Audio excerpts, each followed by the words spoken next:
You. Good morning, Paul. Good I to am have well. you. How are you? Welcome to the program. Thank you. A little bit about you and who you are and how you got here. Well, I think first and foremost, I am a wife and mom. My husband is frequent to your show, Mike Hurst. Never heard of him. Yeah, Never heard of him. he's a big fan of yours. He's a great guy. He's a big fan of yours. And so he's former U.S. attorney, which is why, for those who have not heard of him, he's been on the show with you before. And then I'm mom to 5 children that I gave birth to naturally, and then 2 additional children that Wow. yes, that we have either had guardianship of or who have just lived in our home and I've been caregiver to. So That's total. a big decision to do this because, you start off with 4 months. That throws everything in out of norm. It does. But it is it's one of those things that when the Lord calls you to do it, you just do it.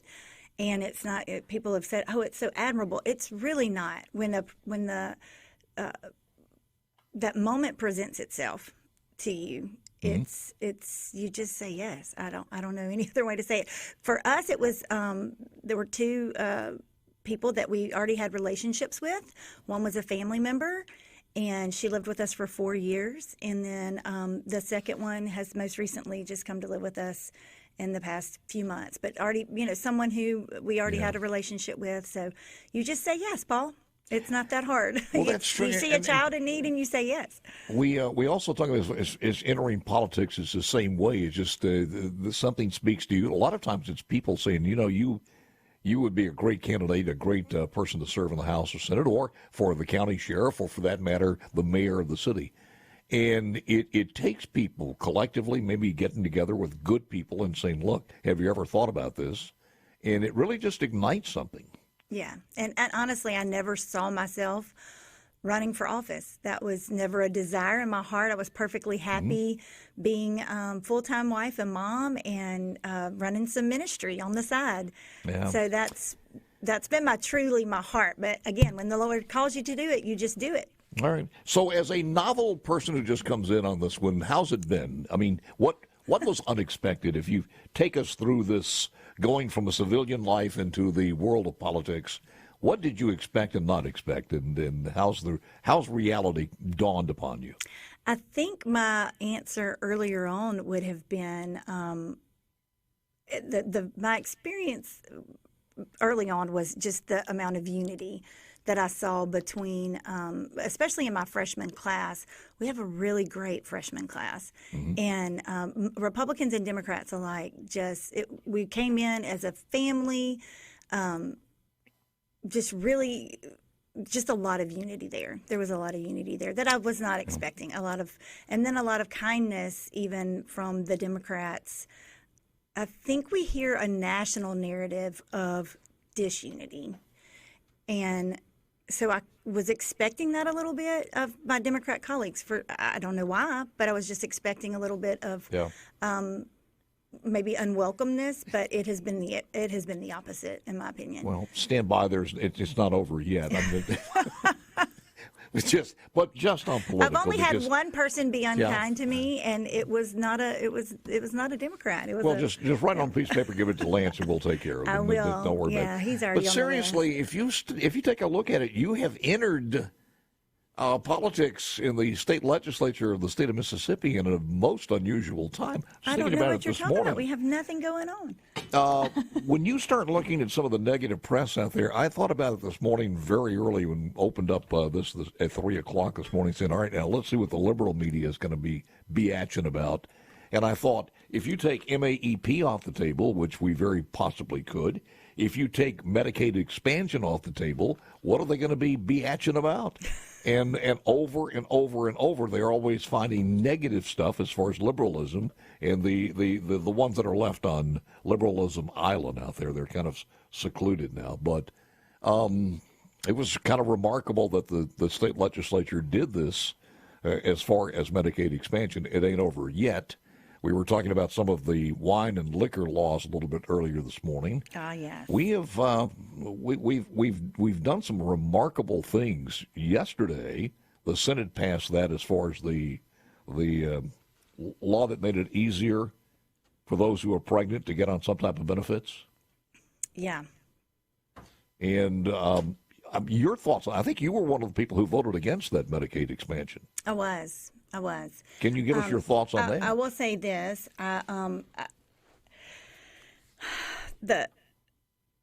We 100% live in one of the poorest, sickest states, and that is, you can't really debate that. That's 100% true. And I truly believe that the Speaker feels very deeply in his heart that this is something that we need to try and we need to at least give a shot. I've had a really great, heartfelt conversation with him about this. I went in and I talked to him about it because I love him, and I really do. And I really wanted to be able to support this, but from just an ideology view, I couldn't. And I'm going to tell you why. I mentioned earlier I've been in ministry, and for almost 2 decades, Paul, I've been serving some of the poorest people in the state. And just for an example, I've just watched how they've been shackled by government programs. They just shackled. And I've gone in, I've driven moms, first of all, help get them in a motel with their kids to have somewhere to stay. I'll go pick them up, drive them, sometimes in lieu of driving my own children to school, would drive mom and kids to school and work, help her get a job with benefits, help her get a car. We would get cars donated. We're not talking about one woman or two. Like, it's consistently we've done this type of work. And only to see the majority of them go back on government assistance because it's just easier to do. And I've just watched as it just perpetuates poverty in our state, in our nation, honestly. And I think for the long term, this just isn't a fix. I think it feels to me more like the government trying to fix something that we can't fix. This is a mindset problem, honestly, that can't be fixed with a government program, in my opinion. And it was hard to not agree with my colleagues on this, with the majority of my colleagues on this. And do you think, Celeste, there's anything that would change your mind as this bill works its way in, that you could change some things in there? And I've mentioned this over and over about skin in the game, something that would, for, let's just say, the people that you've been helping through your missionary work. Yes. You said not all of them, or most of them. Most, yes. But for the ones that were that smaller percentage of people who did take advantage. Yes. I think the work requirement is good. The problem with me is that I just don't think that the federal government's going to do that. We haven't seen it in any other state. So I don't know why they would make a special exception for Mississippi. That was one of my big hangups. But we'll work talk brings more dignity. about that. Let's take, absolutely, positively. I think most of us want that. And I know over in the Senate, the Lieutenant Governor on the air with me basically said the same thing. The legislature sending a bill to the governor that will allow women with low incomes to get Medicaid coverage earlier in pregnancy in an effort to improve health outcomes for mothers and babies in the state with abysmal rates of maternal and infant mortality. State Senate approved the House proposal, so it is on the governor's desk. That's another thing that is bringing unity in the House and Senate. Back with... I recognize the chairman, lady from Forest. Thank you, Mr. Speaker. I'd like to go to number 68 on today's general calendar, House Bill 1725. You're recognized, lady, to explain the bill. Thank you, Mr. Speaker. Ladies and gentlemen of the House, I bring before you House Bill 1725. Beyond the policy and politics of this issue, what we really have before us is a solution to a fundamental challenge: access to health care. It's a topic that should transcend politics and economics, for at its core, it is about the well-being and dignity of every Mississippian. House Bill 1725, entitled the Healthy Mississippi Works Act, would direct Mississippi's Division of Medicaid to enter into negotiations with the Centers for Medicare and Medicaid, known as CMS. Let us, as the People's House, take that step forward today and improve the lives of our fellow Mississippians for for generations to come. Mr. Speaker, I will yield for questions. Questions on the bill? I don't see any. All right. Move final passage, Mr. Speaker. Lady moves final passage. Open the machine, Madam Clerk. If you favor the bill, vote aye. If you're opposed, vote nay. Has everyone voted? Has everyone voted? Close the machine, Madam Clerk. By a vote of 96 yeas, 20 nays, the bill passes.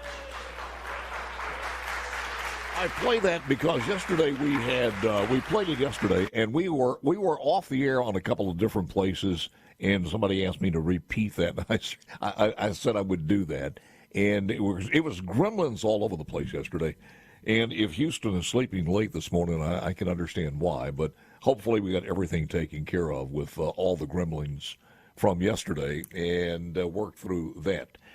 Representative Celeste Hurst is in the House, and HB 1428 is called the SAFER Act. Now, explain that a little bit and tell us what's going on with that one, because I'm reading over it, and it's pretty in-depth. I like this. Well, good. I'm glad. I like it, too. So, 1428, the SAFER Act, it stands for Securing Areas for Females Effectively and Responsibly. And it does two simple things, Paul. It defines male, female, sex, and other related terms in Mississippi law. And second, it protects the privacy and ensures the safety of individuals in certain secured areas on public property. These are traditionally secured areas on public property, like single-sex changing facilities, restrooms, educational housing for exclusive use by male and female. And it's just that simple. Basically, what we're doing is taking what is already status quo and just saying, these shall remain. And we're going to put it in law as such. And I can give you a little background on where this is coming from. Why, if you'd like. But go ahead. Certainly. Go ahead. No, okay. no, I was going to say, it really is weird that 10 or 15 years ago, you wouldn't even think we need a bill like this, but we didn't see it. We didn't see it coming. We really didn't, that this would be something that would be needed, which is why I think we have to be so clear and deliberate in the language that we use putting it into law, because what we didn't see coming 10 or 15 years ago, other people know it's coming. You know, what we might not see coming, others know it is. So, but this is what in other states has been referred to as the Women's Bill of Rights. And essentially what we wanted to do was really define what it truly is.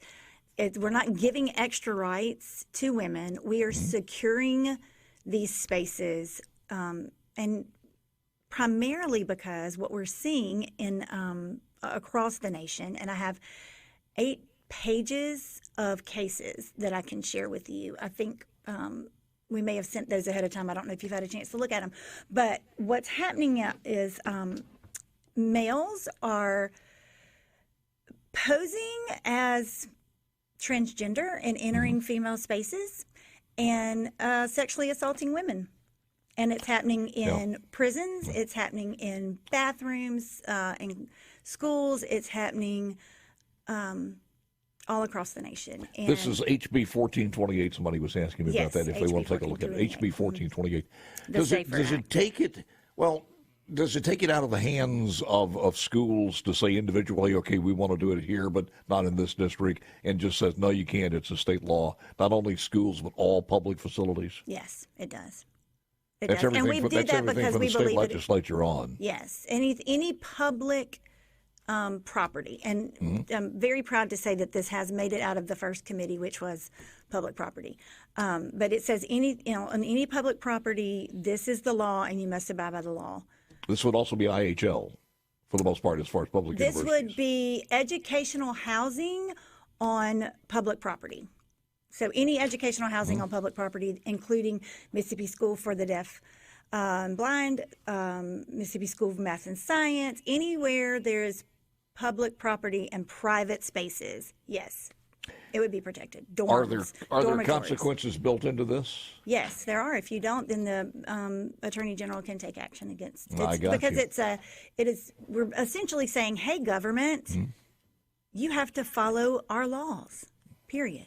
Celeste, is there a companion bill over in the Senate for this one, or they'll be taking this one up? There is. My fellow Rankin Countyan, Josh Harkins, Senator Josh Harkins, is the author on the Senate side, and so we're just proud to have him on board as well, fighting together, fighting the good fight as Rankin Countryans together. I can see how you got on the Education Commission and also on Judd B, but you're also on Corrections.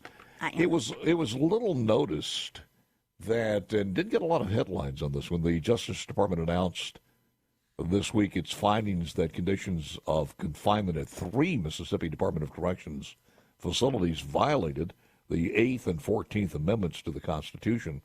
Have you guys talked about that in committee meetings and things? Not yet.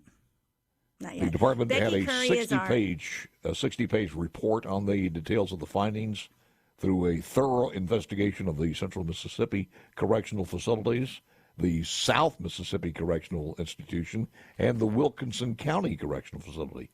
These 3 prisons currently house about 7,200 people. Well, I will say this. If we have talked about it, the way we structure committee meetings, sometimes they overlap each other. So I did show up late to one corrections meeting because we had a vote in another one. But not to my knowledge, I don't know that we brought that up. But I will tell you this. Becky Curry is the chair lady for corrections, and she is on it. She's a force to be reckoned with. She is a force to be reckoned with. She is. So I don't doubt that she will be on top of it. Well, as a nurse, she doesn't take a lot of prisoners. People living in prisons and jails have a constitutional right to safe and adequate living conditions, so the Action Associate General Benjamin Miser, our investigation uncovered that people in these 3 prison facilities in Mississippi were subjected to violent and unsafe conditions in violation of the Constitution. We look forward to working with Mississippi officials to remedy these violations and improve safety and living standards to people incarcerated in the state of Mississippi. Juan Barnett, I texted him off the air, and we were trying to get together on a couple of things here. We haven't been able to do that, but his bill has not gotten a lot of notice as far as maybe long-term planning, shutting down some of the cells at Parchment, et cetera, et cetera. And I'm not sure if this decision by the DOJ will have any effect on that whatsoever, but it is a story that continues to work. Anything else in correction that you'd like to see happen? Everything going back to workforce, which we were talking about on Medicaid and working and just the dignity that brings. Almost every committee that I requested to be on had something to do with workforce.